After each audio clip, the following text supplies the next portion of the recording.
मेरो देवरले र दाइले रुम क्लिन गर्दैन, म चाहिँ बाहिर गएको थिएँ अलिकति सामान ल्याउन। सो हेरौँ है, मैले हेरेँ रुम क्लिन गर्दा तिमीहरूलाई थाहा छ म भिडियो बनाउनु लाग्छु भनेर। सो म चाहिँ देखाउँछु पुरा हेर्दैनलाई कसरी क्लिन गर्छ। यता हाम्रो रुम छ।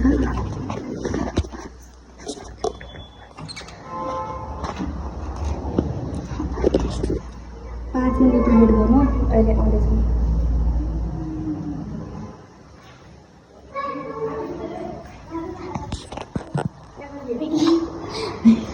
ये देखो गाइस कितना क्यूट बाबू पोछा लाउँदैछन् मेरो देवरले। 1-2 घन्टाको लागि होइन त्यस्तो होइन हेर चल पोछा मेरो देवरले यसो हेर्नुलाई हाम्रो दाइहरू सरसफाइ गर्दैछन्। खै कसरी मन लाग्यो होइन आज 1 महिना पनि कति भन कति भयो बाबु झाडु पोछा नगरे गरे आज रहर लाग्यो भने झाडु पोछा गर्नुहोस् त गाइस। हेर्नुहोस् त जुन चाहिँ मेरो काम। Thank you so much guys यहाँ पनि दिलाउन गाइस देखो सेम छ पोछा लाग्यो। चलो आज हाम्रो रुम क्लिन गर्दैछन् बाबुले। के भन्नु भाइरल मान्छे घरमा पोछा, सोसियल मिडियामा कस्तो र रियल लाइफमा कस्तो।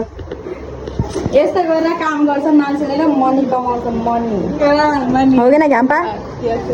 ल राम्रोसँग लगाउनु है। पकाएर नि कति दिने 10 दिए भयो त 10-15,000 15,000 दिने म 15,000 जहिले यत्रो कम राख्यो मात्र 20,000 दिन्छु हुन्न 25 त मैले दिएर हो। 20 दिदिन भने ए सो यिनीहरूले यस्तो गरिसकेका छन्, साफ गर्न लाग्छन्।